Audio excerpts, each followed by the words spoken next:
Quelques annonces avant qu'on commence notre service de ce matin.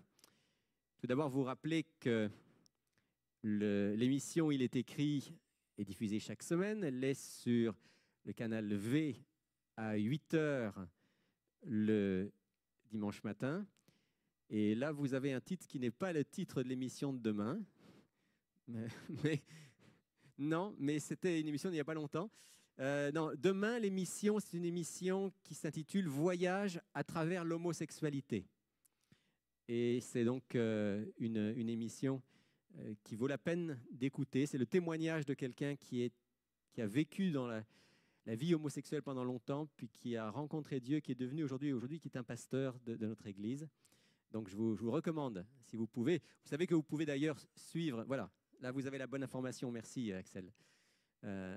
Vous savez que vous pouvez suivre l'émission en tout temps sur Internet en allant sur iletécrit.tv. Vous dire aussi que bien sûr, nous aurons à 12h30, comme chaque semaine, nos sentinelles de prière. Pour ceux d'entre vous qui voudraient passer un moment dans la prière, à la fin du culte, soyez avec nous pour les sentinelles de prière de 12h30 à 13h. Vous dire aussi que ce soir, nous avons une soirée bénéfice pour le ministère d'Il est écrit télévision. Tous les ans, une fois par an, on a cette soirée. Dans cette soirée, il y aura de la musique, il y aura la chorale Gloria, il y aura l'ensemble vocal Il est écrit.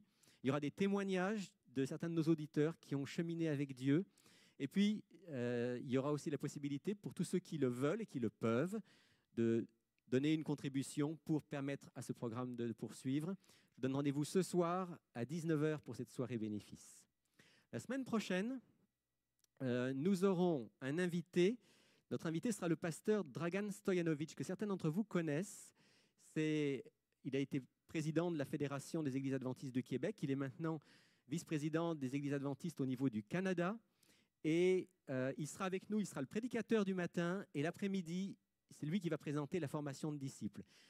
Vous allez savoir dans la semaine le sujet de cette formation. Moi, je vous encourage vraiment à être là, si vous le pouvez, la semaine prochaine à 14h30 pour cette formation de disciples.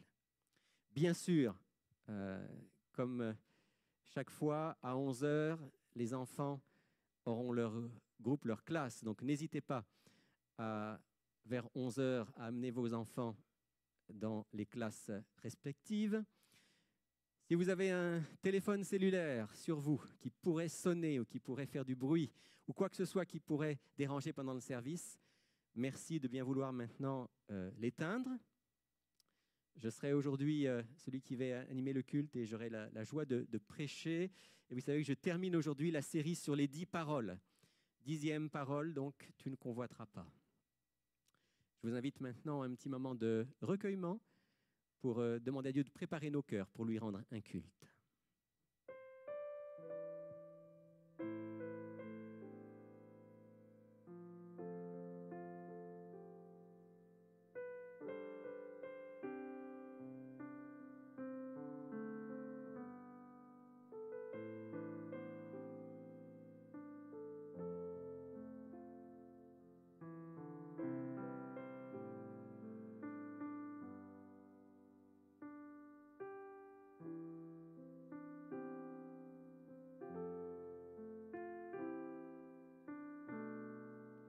Seigneur notre Dieu, nous sommes venus ce matin pour te rencontrer, pour te louer, pour t'écouter, pour profiter de cette journée de sabbat que tu nous as accordée dans ta bonté.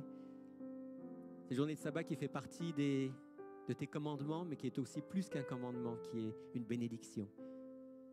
Donne-nous de la vivre en réelle communion avec toi les uns avec les autres. En commençant ce service, Seigneur, je veux d'abord te demander de nous pardonner si nous t'avons offensé durant cette semaine. Que ce soit par nos pensées, nos paroles, nos actions. Chacun d'entre nous peut dans son cœur te dire ce qui n'a pas été de toi et en regardant à Jésus, recevoir le pardon, la réconciliation. C'est notre prière pour chacun d'entre nous. Et puis Seigneur, donne-nous la foi en toi. La foi que, alors que nous marchons sur le chemin de la vie et que Jésus revient bientôt, tu veux nous permettre d'être prêts à te rencontrer, pas par nos forces, mais par ta force. Viens au milieu de nous ce matin par ton Saint-Esprit. fortifie-nous, transforme-nous, prépare-nous et fais de nous des témoins pour toi, au nom de Jésus. Amen.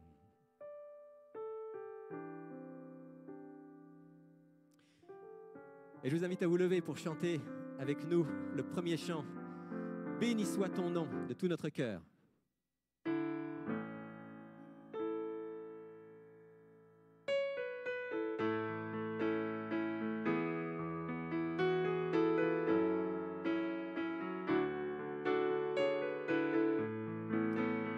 Avec tout notre cœur, avec énergie.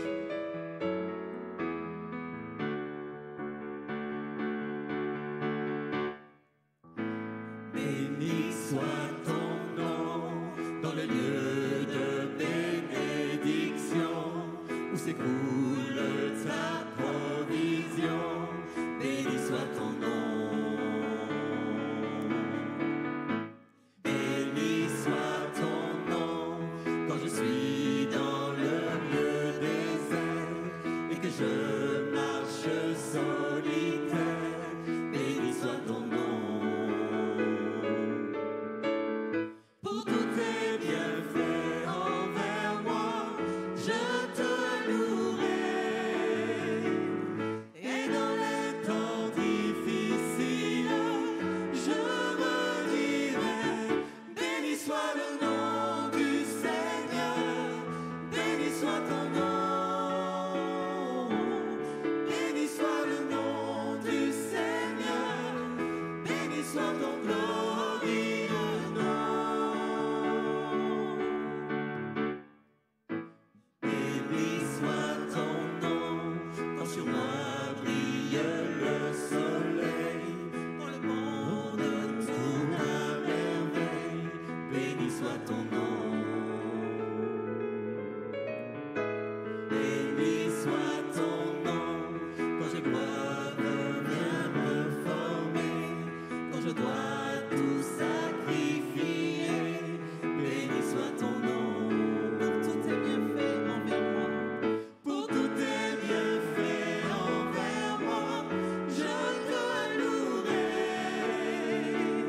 Et dans les temps difficiles, je redirai. Béni soit le nom du Seigneur, béni soit ton nom. Béni soit le nom du Seigneur, béni soit ton glorieux nom. Béni soit le nom du Seigneur, béni soit ton nom. Béni soit le nom du Seigneur, béni soit ton glorieux nom. Seigneur, tu as donné, Seigneur, tu as repris. Malgré tout, je dirai que ton nom soit béni. Béni soit le nom du Seigneur, béni soit ton nom. Béni soit ton nom, béni soit le nom du Seigneur, béni soit ton glorieux nom. Béni soit le nom du Seigneur, béni soit ton nom. Béni soit ton nom, béni soit le nom du Seigneur, béni soit ton glorieux nom.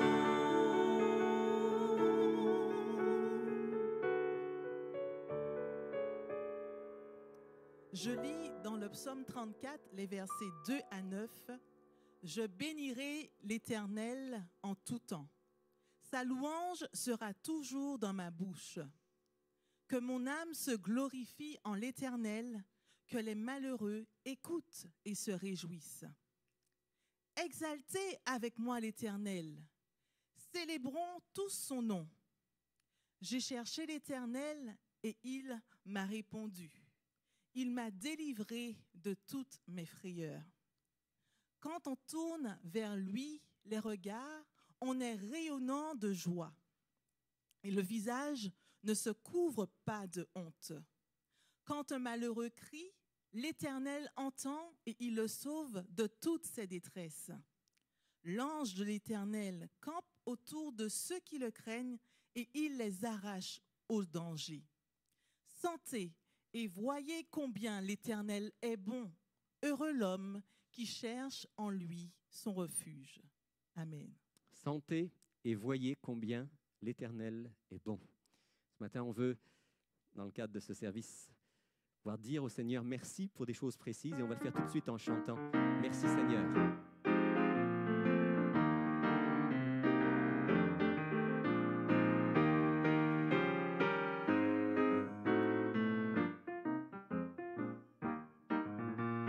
Merci Seigneur pour ta lumière, merci pour tous les clairs matins, merci d'entendre ma prière, d'être mon soutien.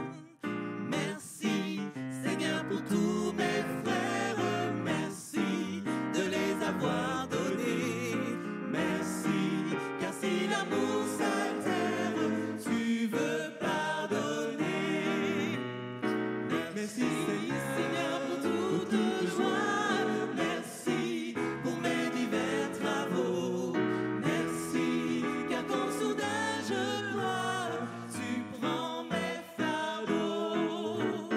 Merci Seigneur pour la vieillesse, merci pour les petits enfants, merci pour toutes tes promesses, pour tes soins constants. Merci Seigneur pour ta parole, merci par elle tu m'instruis, merci car elle est ma boussole, elle me conduit.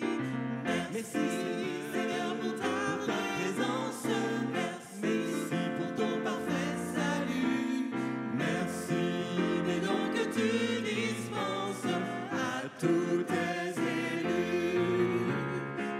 Merci Seigneur pour ta puissance, merci de nous donner l'esprit, merci pour ton amour immense qui partout nous suit. Vous pouvez vous asseoir. Dans ce qu'on vient de chanter, il y a quelque chose qui peut sembler un petit peu bizarre. Je me souviens, il y a déjà plusieurs années, alors qu'on chantait ce chant de remerciement, ce chant de louange, il y a une personne assez âgée qui est venue me voir, qui m'a dit « Moi, je ne comprends pas comment on peut chanter « Merci Seigneur pour la vieillesse ». Et c'est vrai que la vieillesse, ce n'est pas quelque chose qu'on recherche. Et pourtant, on peut remercier le Seigneur de ce que, dans la vieillesse, Dieu est à nos côtés, Dieu agit dans nos cœurs, il agit dans nos vies, il permet que nous puissions, dans la vieillesse,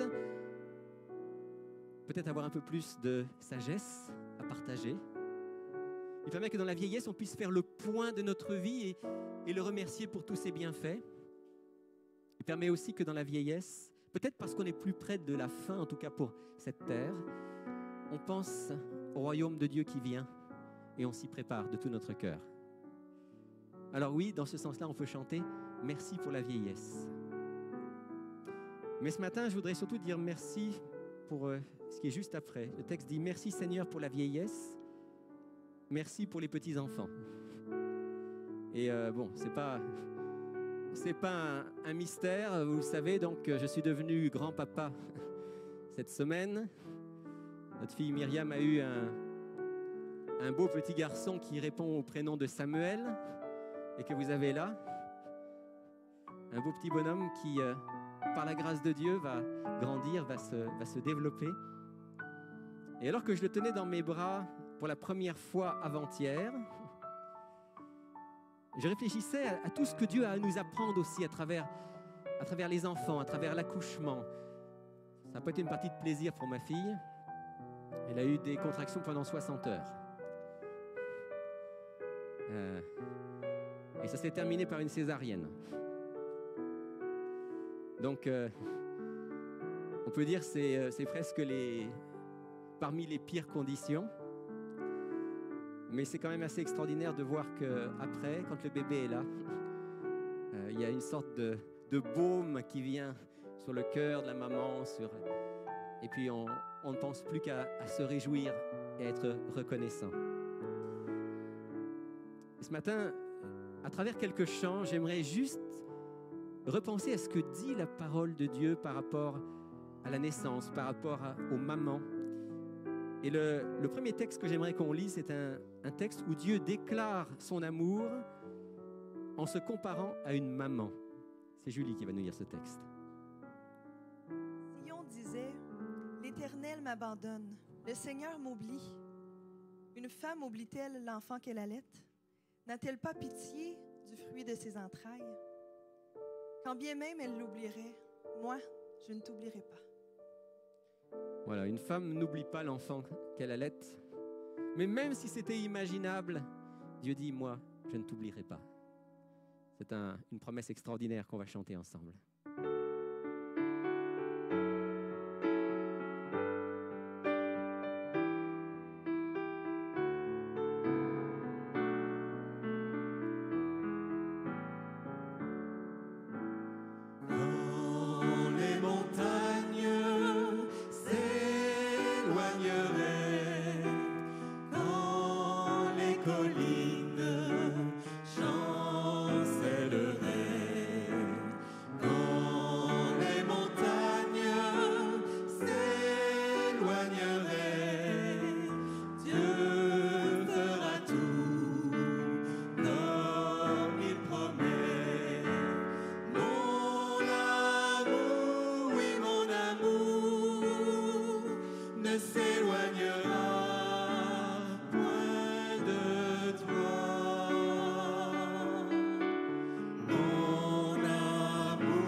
Puis un jour, Jésus a rencontré un homme nommé Nicodème et il lui a fait la plus grande révélation qu'on pouvait faire à un homme. Il lui a donné le secret pour entrer dans le royaume de Dieu. Il lui a dit ceci. Jésus lui répondit, en vérité, je te le dis, si un homme ne naît de nouveau, il ne peut voir le royaume de Dieu. Nicodème lui dit, comment un homme peut-il naître quand il est vieux? Peut-il rentrer dans le sein de sa mère et naître? Jésus répondit, en vérité, je te le dis, si un homme ne naît d'eau et d'esprit, il ne peut entrer dans le royaume de Dieu. Ce qui est né de la chair est chair, et ce qui est né de l'esprit est esprit. Ne t'étonne pas que je t'ai dit, il faut que vous naissiez de nouveau. Le vent souffle où il veut, et tu en entends les bruits, mais tu ne sais d'où il vient, ni où il va. Il en est ainsi de tout homme qui est né de l'esprit. Il faut que vous naissiez de nouveau. dit Jésus. Et il prend ici l'image de la naissance, de dire, comme un enfant arrive au monde, vous devez vous aussi vivre une expérience qui vous amène dans ce nouveau monde, le monde de Dieu. L'enfant nous apprend l'importance de la nouvelle naissance. Et aujourd'hui, on veut chanter « Tu peux naître de nouveau, tu peux tout recommencer ». Soyons certains qu'avec Dieu, on peut toujours repartir à zéro et qu'on peut toujours recommencer.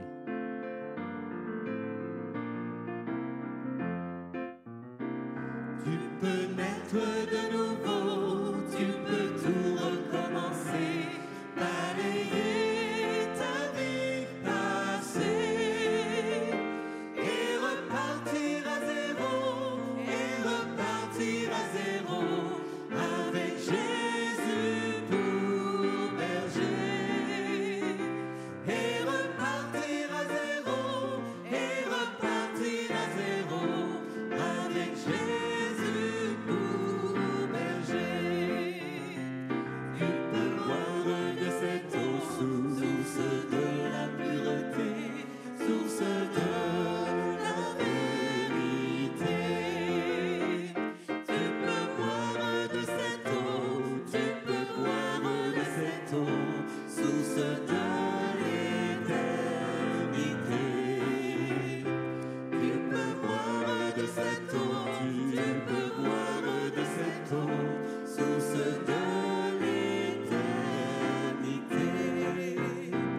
Tu peux être pardonné pour tous tes péchés passés, car Jésus a tout payé.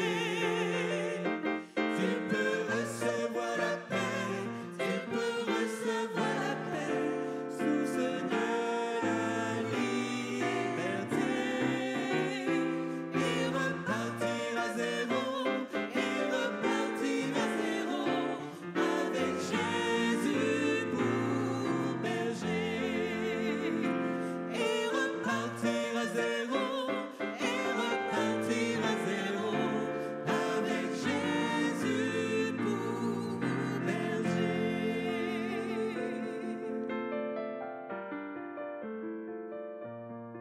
Et puis Jésus dit ceci, « La femme, lorsqu'elle enfante, éprouve de la tristesse parce que son heure est venue. Mais lorsqu'elle a donné le jour à l'enfant, elle ne se souvient plus de la souffrance à cause de la joie qu'elle a de ce qu'un homme est né dans le monde. » C'est un peu l'expérience que ma fille a vécue cette semaine. Elle a beaucoup souffert, mais la joie est plus grande. Je me souviens, son expression favorite dans les heures qui ont suivi la naissance, c'est « ça valait la peine ». Ça valait la peine. La femme, lorsqu'elle a donné le jour à l'enfant, ne se souvient plus de la souffrance à cause de la joie qu'elle a de ce qu'un homme est né dans le monde. Et Jésus compare ça avec la joie de ses disciples, de tous les vrais chrétiens, lorsqu'ils vont, après toutes les souffrances, le voir apparaître sur les nuées des cieux. Lisons encore 2 textes. Romains 8, verset 18. « J'estime que les souffrances du temps présent ne sauraient être comparées à la gloire à venir qui sera révélée pour nous. » On ne peut pas comparer. Oui, on peut souffrir beaucoup, mais quand on va être dans le royaume de Dieu, les amis, ça va tout effacer. Tout effacer. Et Job, s'il y en a un qui a souffert, c'est bien lui. C'est écrié « Mais je sais que mon Rédempteur est vivant, qu'il se lèvera le dernier sur la terre. Quand ma peau sera détruite, il se lèvera. Quand je n'aurai plus de chair, je verrai Dieu. Je le verrai et il me sera favorable. Mes yeux le verront et non ceux d'un autre. Mon âme languit d'attente au-dedans de moi. Mes yeux le verront, disait Job. Je suis dans la plus grande souffrance, j'ai quasiment envie de mourir, mais je sais que mon Rédempteur est vivant. Et je voulais partager ça avec vous aujourd'hui parce que je sais que certains d'entre nous passent par des moments difficiles. Certains même se disent « Seigneur, c'est trop ». Mais Dieu dit « Tiens bon, lâche pas ma main. Je vais t'aider à passer à travers cette souffrance. Et au moment où tu rentreras dans mon royaume, tu diras « Waouh, ça valait la peine ».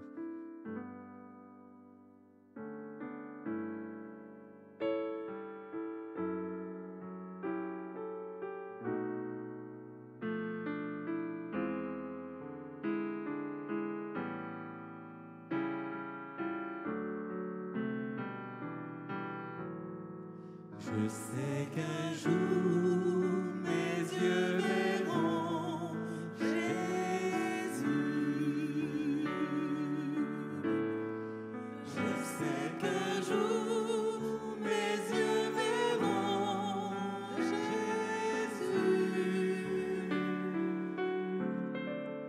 Si je marche jusqu'au bout, par la foi et malgré tout, je sais qu'un jour mes yeux verront Jésus.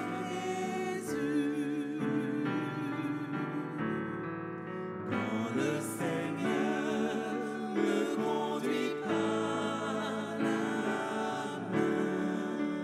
Quand le Seigneur me conduit par la main, quand le Seigneur me conduit par la main, plus de crainte pour demain, tout est sûr sur le chemin. tout est sûr sur le chemin. Quand le Seigneur Quand le Seigneur me conduit me par la main, conduit par la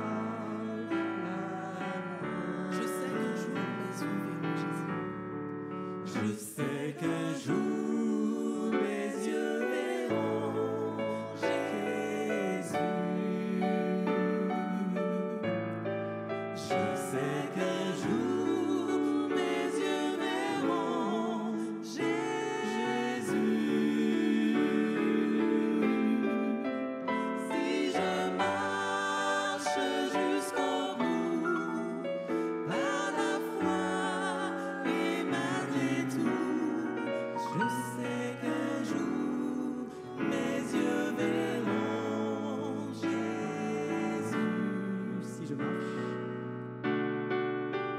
Si je marche jusqu'au bout, par la foi et malgré tout, je sais qu'un jour mes yeux verront Jésus.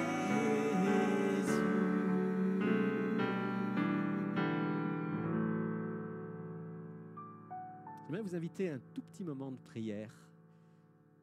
D'abord de prière silencieuse, pour que chacun d'entre nous puisse, devant le Seigneur, penser à nouveau à cette grande promesse qu'il nous a faite, qu'il revient bientôt, et lui demander de nous préparer.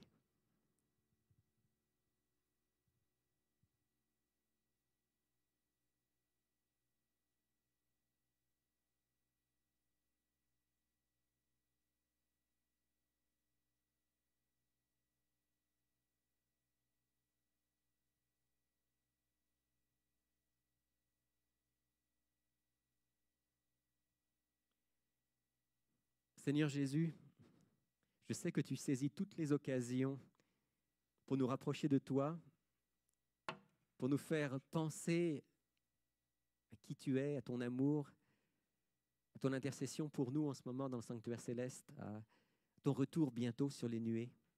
Pour moi, Seigneur, cette semaine, je te remercie de la naissance de ce petit-fils et je te remercie que, à travers lui aussi, tu m'as encore rappelé l'importance de me préparer pour ce jour, ce grand jour où nous rentrerons dans ton royaume tous ensemble. Merci Seigneur de ce que dans les souffrances de cette vie, et elles sont nombreuses pour plusieurs d'entre nous, dans les souffrances de cette vie, nous ne sommes pas seuls. Tu es là, à nos côtés. Parfois c'est dur Seigneur, parfois comme Job, on crie vers toi. Mais jamais tu nous abandonnes et finalement tu nous donnes la force, tu nous donnes la foi, tu nous donnes l'espoir, tu nous donnes ton amour. Et nous voilà ce matin, Seigneur, devant toi pour te dire, comme les premiers chrétiens, Maranatha, viens bientôt, Seigneur Jésus. On aimerait, comme on l'a chanté, bientôt te voir face à face, que nos yeux puissent te voir. Pour cela, Seigneur, purifie-nous, accorde-nous ta grâce, transforme-nous à ton image et donne-nous la persévérance des saints qui gardent les commandements de Dieu et la foi en Jésus. Merci Père Céleste, merci de nous accorder en abondance cette grâce. Et merci de nous permettre durant ce temps particulier de nous rapprocher de toi. te prions au nom de Jésus. Amen. Nous allons encore chanter un chant d'espérance, un chant d'espoir qui parle du retour de Jésus. Pendant que nous allons chanter, et bien en même temps, je vais demander à ceux qui en ont la responsabilité de passer parmi nous pour recueillir nos dîmes et nos offrandes que nous avons préparées pour le Seigneur en signe de reconnaissance. Et nous allons chanter « Contemplez mon Dieu sur son trône ».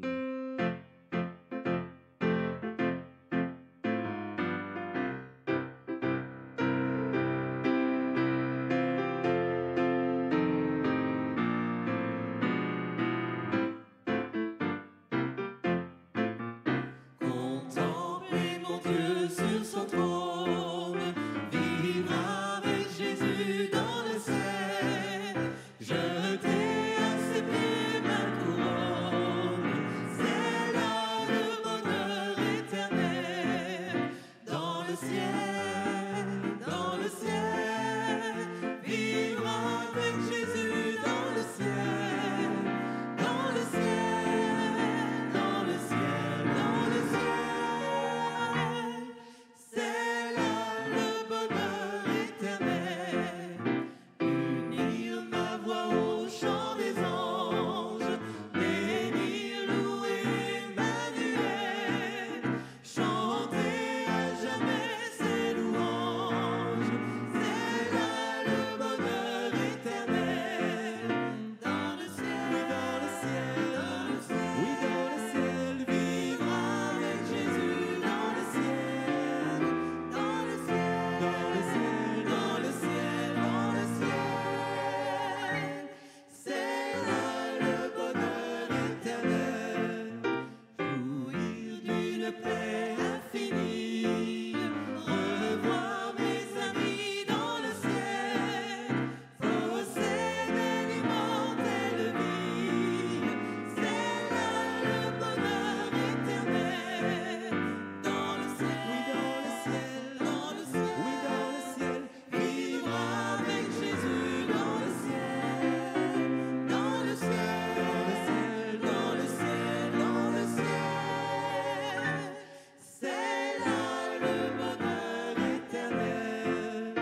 Retrouver les saints dans la gloire, près du trône de l'Éternel, célébrer la même victoire, c'est là le bonheur éternel.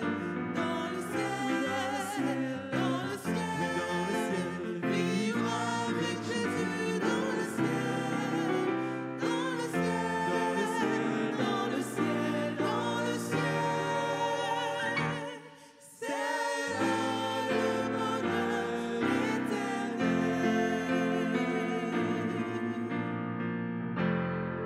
Amen.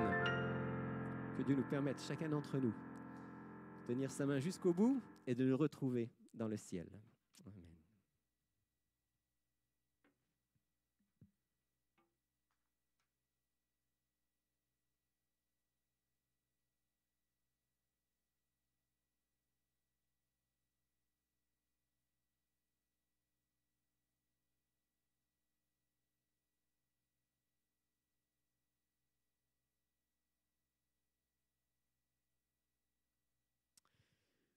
Pour le partage de la parole ce matin, je vous retrouve donc autour du thème des 10 paroles, qu'on appelle aussi les 10 commandements.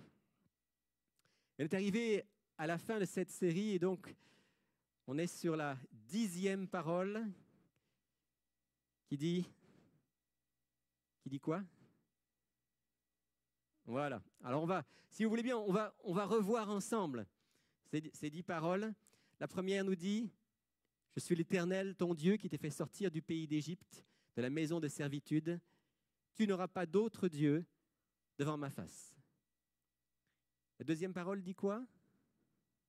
« Tu ne te feras pas d'image taillée ou de statue dans cette version, ni de représentation quelconque de ce qui est en haut dans le ciel, de ce qui est en bas sur la terre, de ce qui est dans les eaux plus bas que la terre. » Et surtout, le texte continue en disant « Tu ne te prosterneras pas et tu ne les serviras pas. » La troisième parole dit Tu ne prendras pas le nom de l'Éternel, ton Dieu, en vain. La quatrième, souviens-toi du jour du sabbat pour le sanctifier. Tu travailleras 6 jours, tu feras tout ton ouvrage. Mais le 7e jour est le jour du sabbat de l'Éternel, ton Dieu. La 5e parole, la première qui est plutôt tournée non pas vers Dieu, mais vers le prochain. Honore ton père et ta mère, afin que tes jours se prolongent dans le pays que l'Éternel, ton Dieu, te donne. La 6e parole, tu ne tueras pas. La 7e, tu ne commettras pas d'adultère. La 8e, tu ne déroberas pas. La 9e, tu ne porteras pas de faux témoignages contre ton prochain. Et enfin la 10e, celle sur laquelle on va s'arrêter aujourd'hui, tu ne convoiteras pas la maison de ton prochain, tu ne convoiteras pas la femme de ton prochain, ni son serviteur, ni sa servante, ni son bœuf, ni son âne, ni rien qui soit à ton prochain. Tu ne convoiteras pas la maison, la femme, le serviteur, la servante, le bœuf, l'âne. À première lecture de cette 10e parole, on pourrait avoir l'impression qu'il y a un peu une répétition. Certains se sont demandé si ce n'était pas la parole de trop. Parce que la convoitise de la maison ou du bétail du prochain, ça fait bien sûr penser à quoi? À la 8e parole, tu ne déroberas pas. La convoitise de la femme du prochain, ça fait penser à quoi? Tu ne commettras pas d'adultère. Alors on peut se poser la question, pourquoi cette apparente répétition? En réalité, la 10e parole, c'est une des clés de compréhension de l'ensemble des 10 paroles. Parce que c'est la seule parole qui situe clairement le mal, non pas au niveau des actes, mais dans l'être intérieur.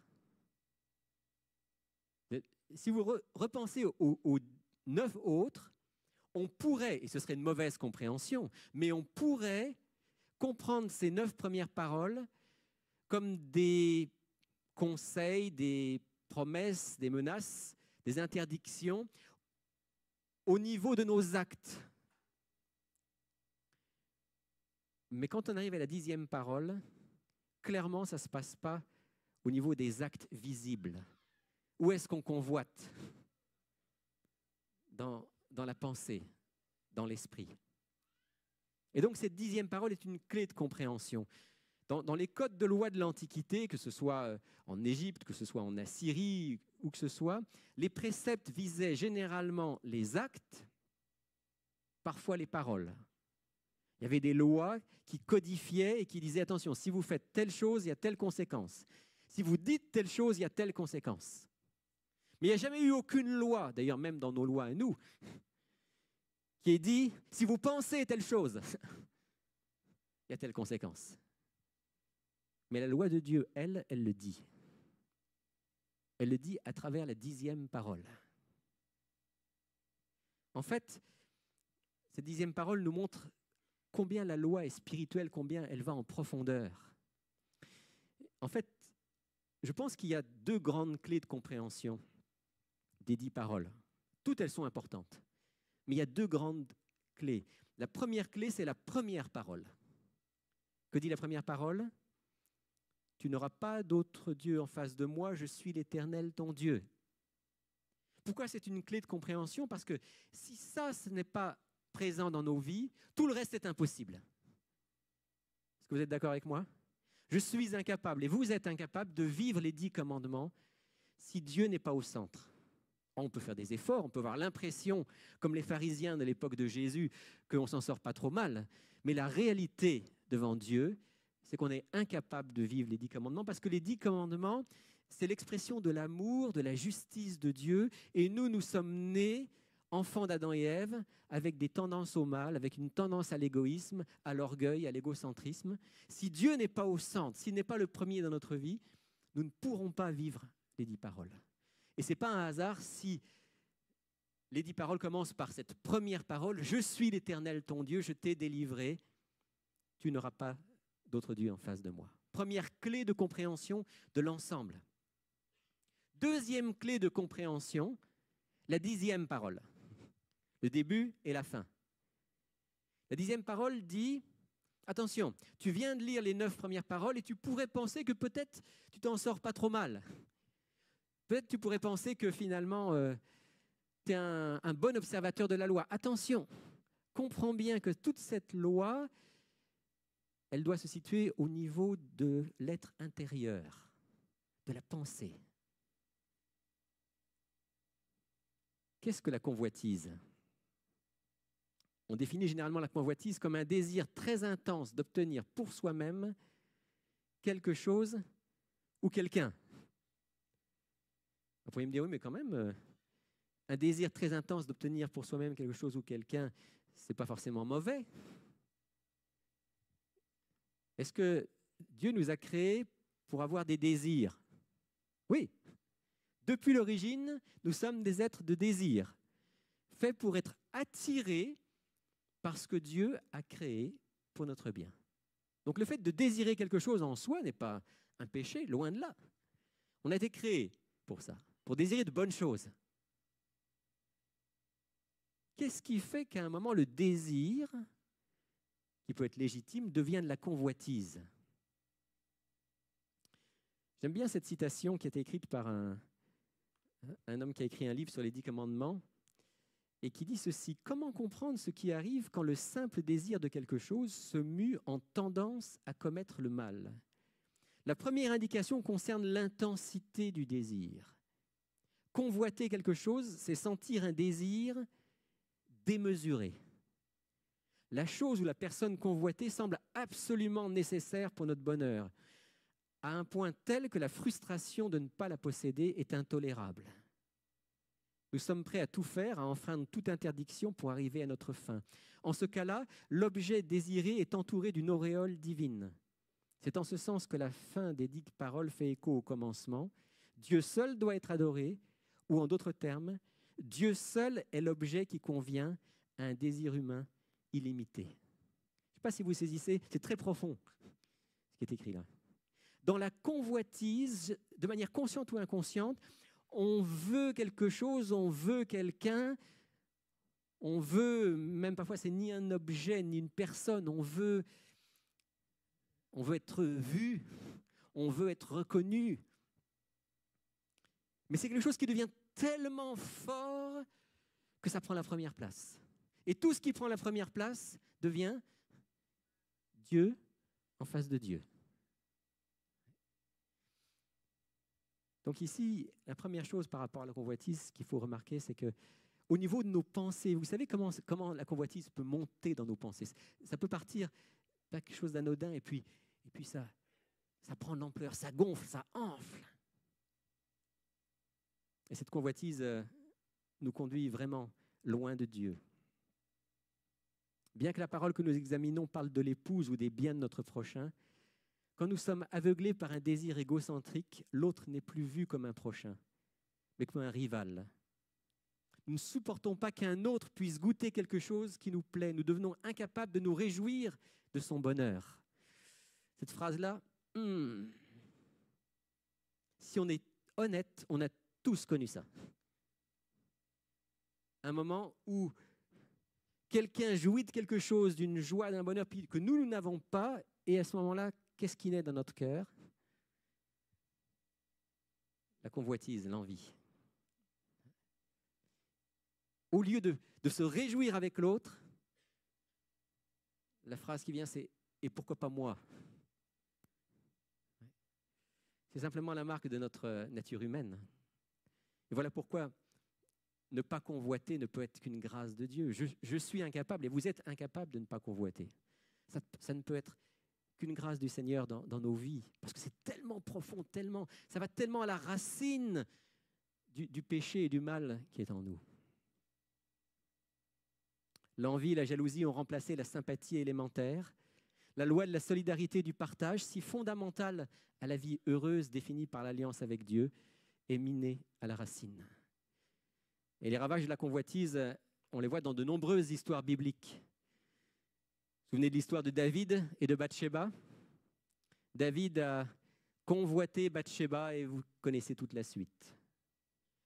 Jacob et Ésaü. Ésaü a convoité quoi?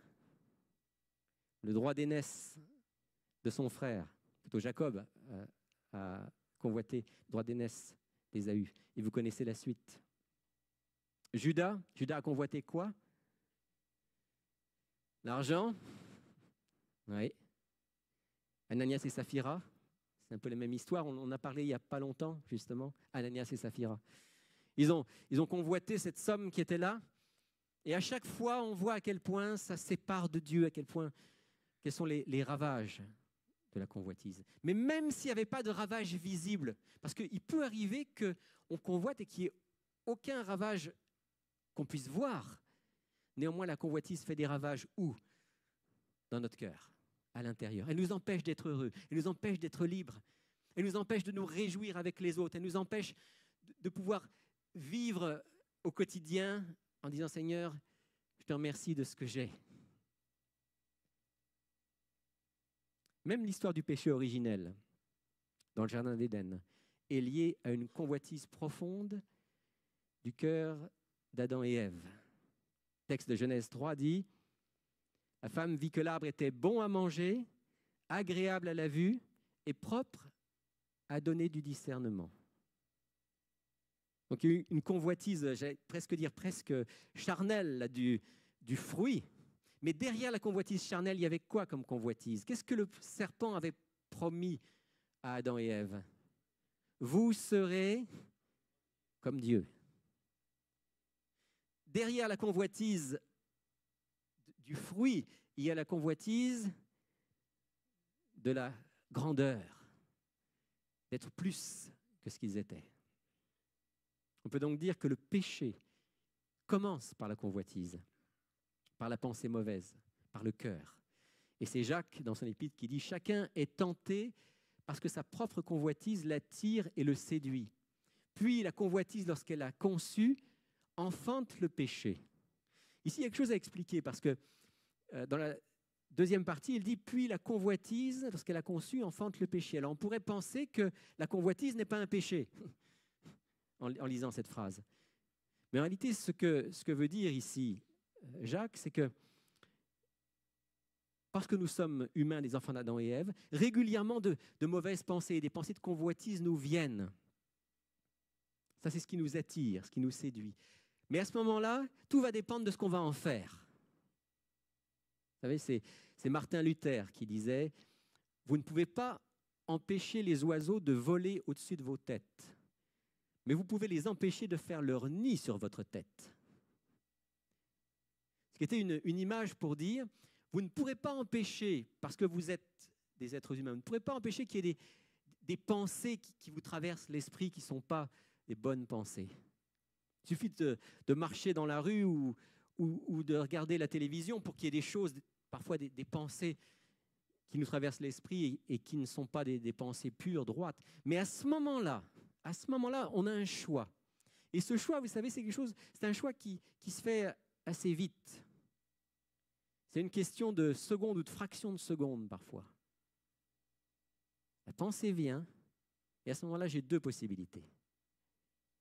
Ou bien je l'accueille, ou bien je permets à l'oiseau de faire son nid sur ma tête. Ou bien je la reconnais et je dis, Seigneur, non, chasse cette pensée. Je ne veux pas laisser cette pensée rester dans mon esprit parce que ce n'est pas une pensée qui vient de toi. Est-ce que vous pensez que Jésus a pu connaître ça? Absolument. Jésus, parce qu'il a été homme, il a connu cette tentation-là, d'une pensée qui a pu traverser son esprit, mais qu'il a reconnue et puis qu'il a chassée. Vous avez ça très clairement dans le jardin de Gethsémani. Mon Père, s'il est possible que cette coupe s'éloigne de moi. Mais quand finalement Dieu lui montre, non, cette coupe ne peut pas s'éloigner de toi. Tu dois passer par là. Non pas ce que je veux, mais ce que tu veux. Et on peut être certain que tout au long de son ministère, Jésus a eu ce combat. Jésus était homme comme nous. Il a dû mener le combat comme nous. Il a eu aussi ces pensées qui lui ont traversé l'esprit, qu'il a reconnues, il les a repoussées. Et c'est ça que veut dire ici l'apôtre Jacques, c'est que si cette pensée de convoitise qui vient, je la reconnais et par la force de Dieu, je la chasse, à ce moment-là, le péché ne se manifestera pas dans ma vie. Mais si je l'accueille, alors avant même que j'ai pu commettre un acte qui soit répréhensible, le péché est déjà installé en moi, dans mon esprit.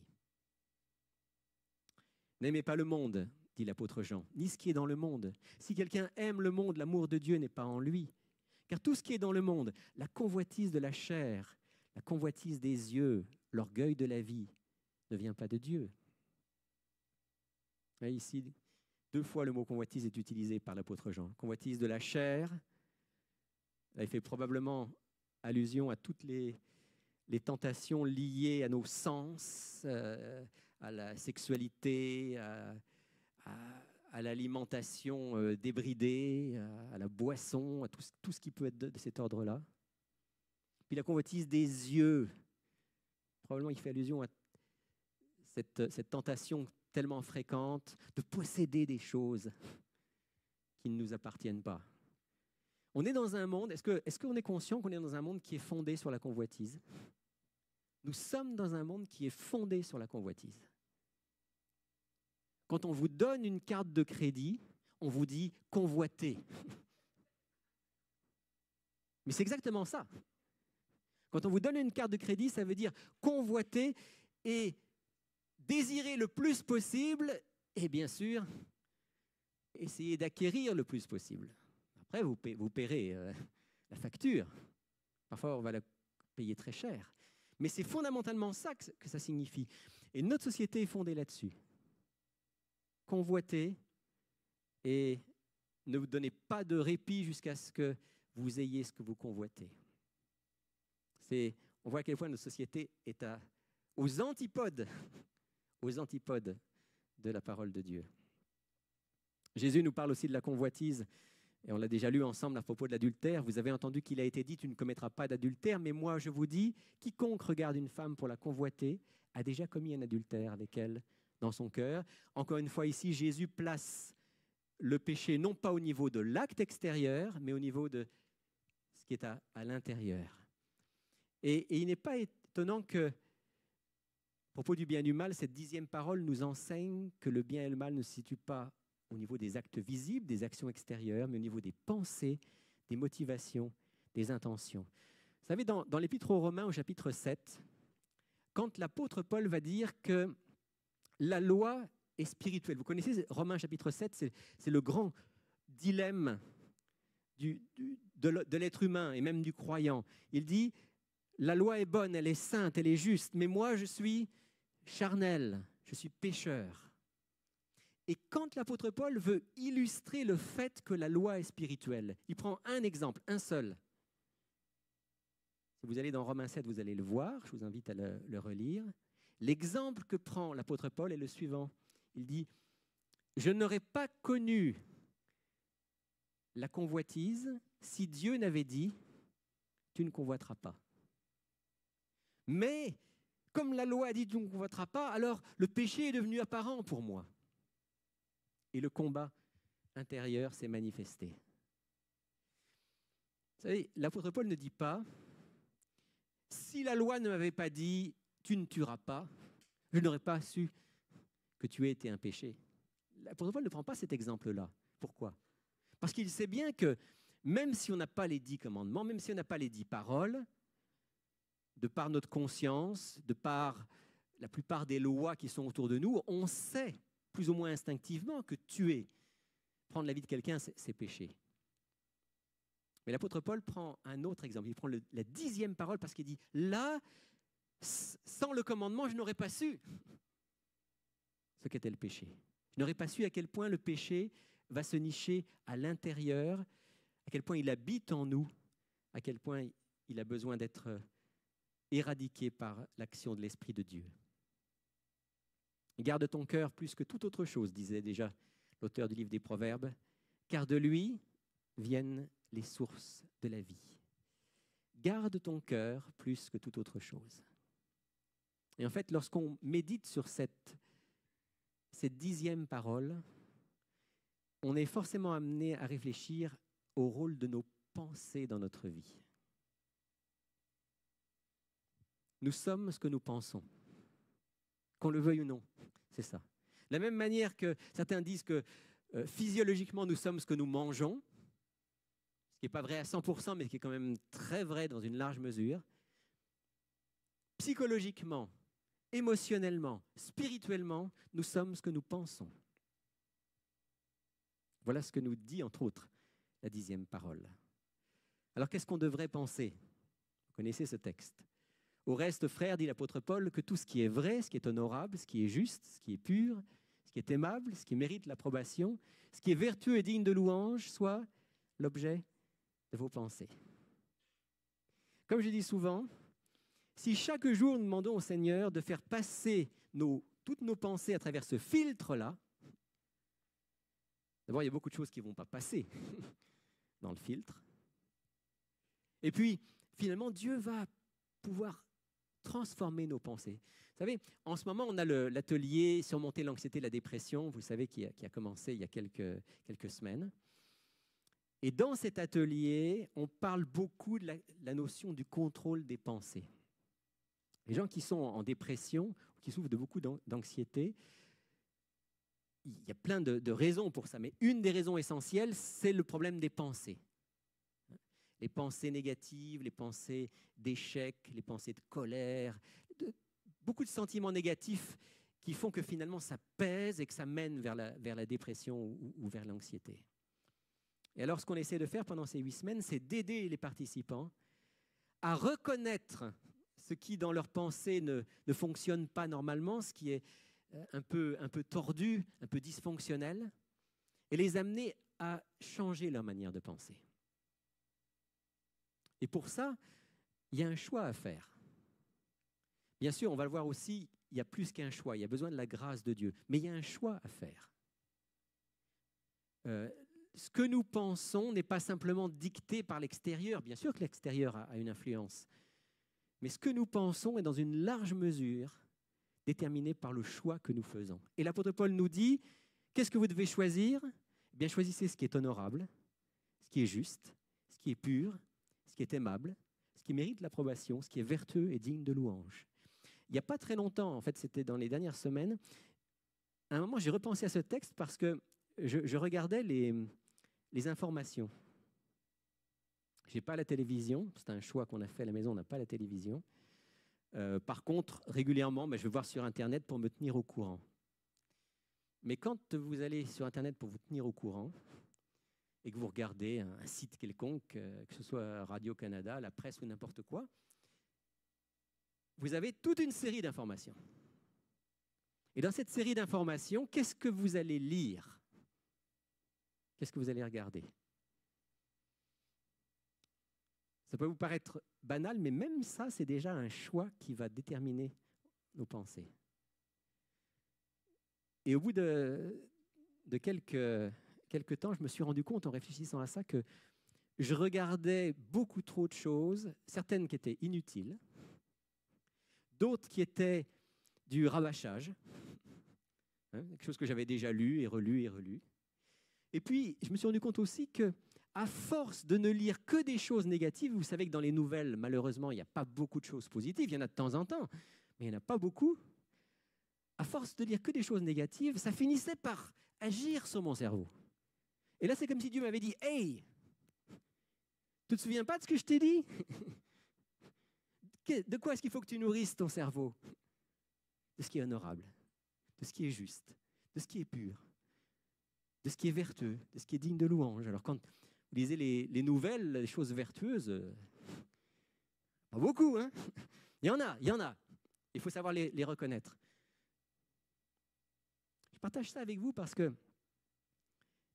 c'est là que se joue en grande partie la bataille pour notre cerveau. Qu'est-ce qui va remplir notre cerveau? Comment est-ce que Dieu va pouvoir vraiment nous remplir de joie, de paix, d'amour? Vous vous souvenez, le fruit de l'esprit? L'amour, la joie, la paix, la patience, la bonté, la bienveillance, la foi, la douceur, la maîtrise de soi. Comment est-ce que Dieu va pouvoir me remplir de tout ça si tout ce que je lis, ce que je regarde, c'est exactement à l'inverse? Il n'y a aucune chance. Je ne peux pas dire le matin en me levant, Seigneur, aujourd'hui remplis-moi du fruit de ton esprit, et passer une grande partie de ma journée à nourrir mon esprit de choses qui sont exactement à l'inverse. Je ne suis pas en train de vous dire qu'on ne va pas lire dans les nouvelles qu'il y a eu une catastrophe à tel endroit ou qu'il se passe telle chose dans notre pays. Bien sûr, on doit se tenir au courant. Mais je ne peux pas nourrir mon esprit de ça.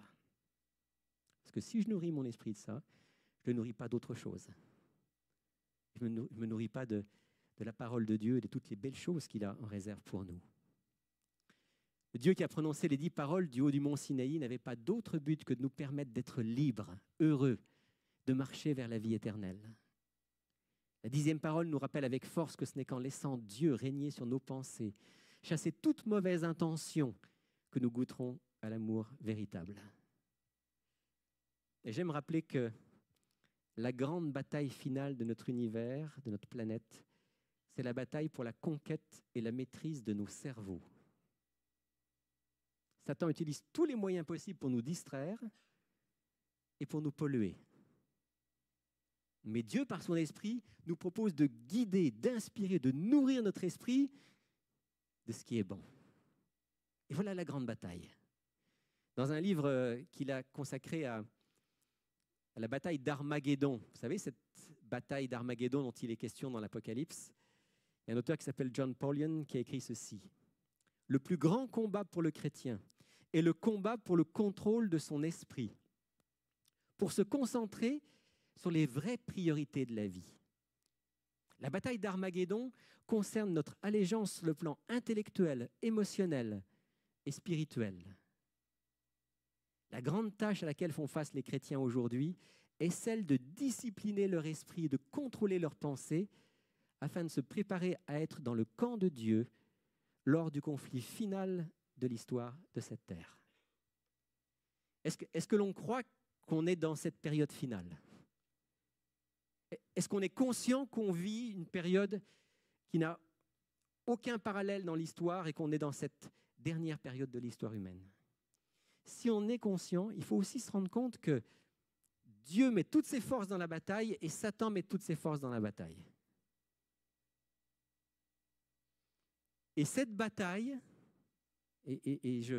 j'endosse complètement les paroles ici de cet auteur, cette bataille, c'est le combat pour le contrôle de notre esprit.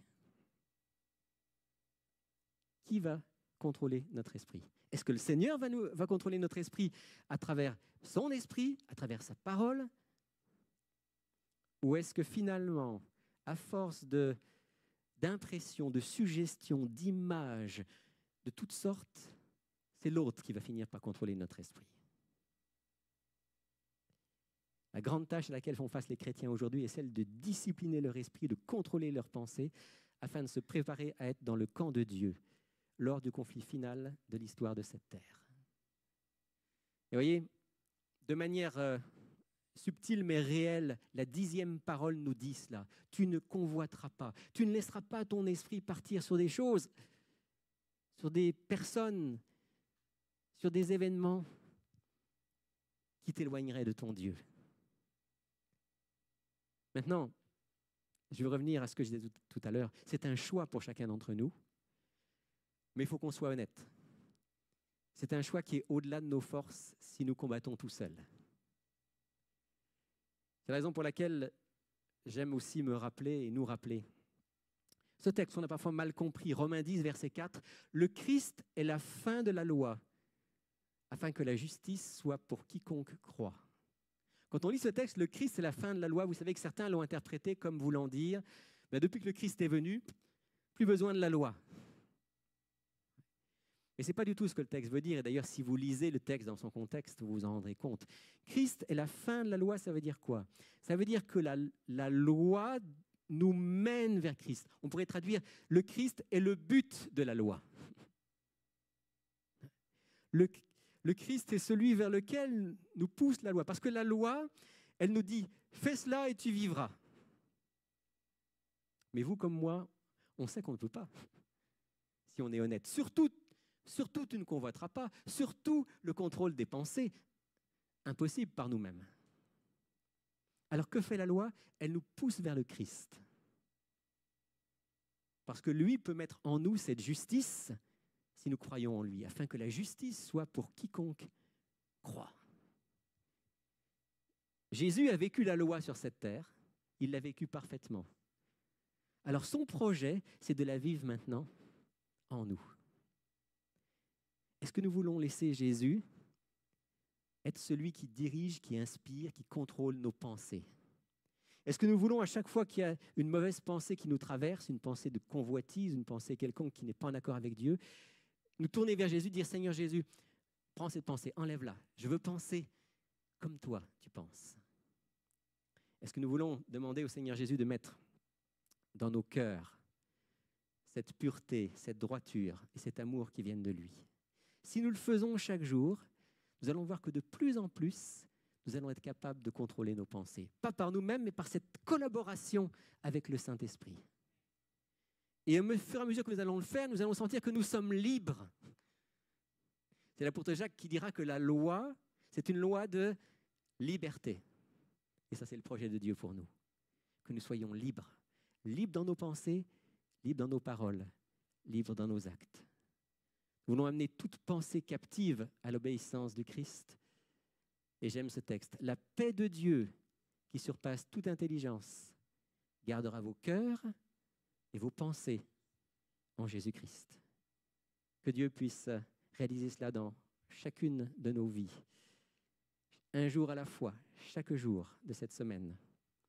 Et je vous invite à chanter avec moi une prière en terminant. Cette prière nous dit: tu aimeras ton Dieu de tout ton cœur, de toute ton âme, de toute ta pensée. Dieu veut que cet amour pour lui et pour les autres puisse se manifester jusque dans nos pensées. Et il est capable de le réaliser en nous.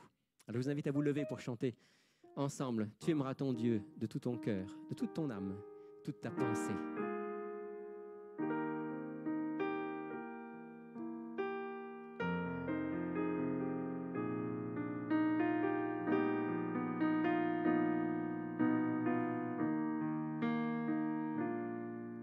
Tu aimeras ton Dieu de tout ton cœur. Tu aimeras ton Dieu de tout ton âme. Tu aimeras ton Dieu de toute ta pensée, de tout ton cœur, de tout ton âme, de toute ta pensée. Oui, je l'aime de tout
Voilà, Seigneur, on termine ensemble avec toi cette série comme on l'a commencée.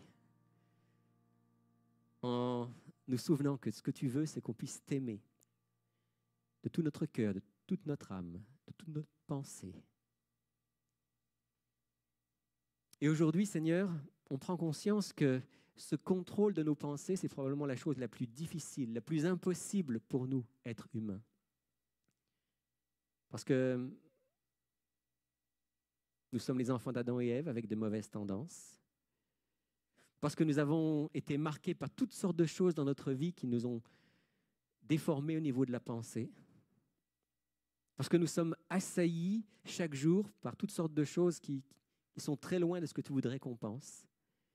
Et c'est la raison pour laquelle, Seigneur, on se tourne vers toi maintenant en te disant « Viens faire avec nous et en nous ce que nous ne pouvons pas faire par nous-mêmes. » Que ton Saint-Esprit agisse puissamment dans nos cœurs, dans notre esprit, dans notre pensée, pour que nous puissions, durant cette journée, durant cette semaine, permettre que tout ce qui est honorable, ce qui est juste, ce qui est pur, ce qui est aimable, ce qui mérite l'approbation, ce qui est vertueux, ce qui est digne de louange, que tout cela, Seigneur, soit l'objet de nos pensées. Et qu'on puisse ainsi t'honorer, qu'on puisse aimer les autres de tout notre cœur, que tu puisses vivre en nous, que nous soyons libres à l'intérieur et que nous puissions mener ce dernier grand combat avant ton retour. Seigneur, je reconnais, nous reconnaissons que ce combat ne sera gagné que par la prière, comme ça nous a été rappelé la semaine dernière. Ce combat ne sera gagné que par la méditation, l'étude de ta parole. Ce combat ne sera gagné que par une vie consacrée à toi et aux autres. Nous venons à toi pour que tu pénètres toutes nos pensées. Et nous te remercions à l'avance parce qu'en Jésus-Christ, nous savons que la victoire nous est promise. Merci Seigneur. Merci pour la victoire que Jésus a obtenue sur cette terre et pour la victoire qu'il nous accorde à nous aujourd'hui. Nous t'avons prié de tout notre cœur. En son nom. Amen. Vous pouvez vous asseoir. Souhaitez un bon sabbat et vous donner rendez-vous, tous ceux qui le peuvent, ce soir à 19h pour notre soirée. Il est écrit. Bonne journée, bon sabbat.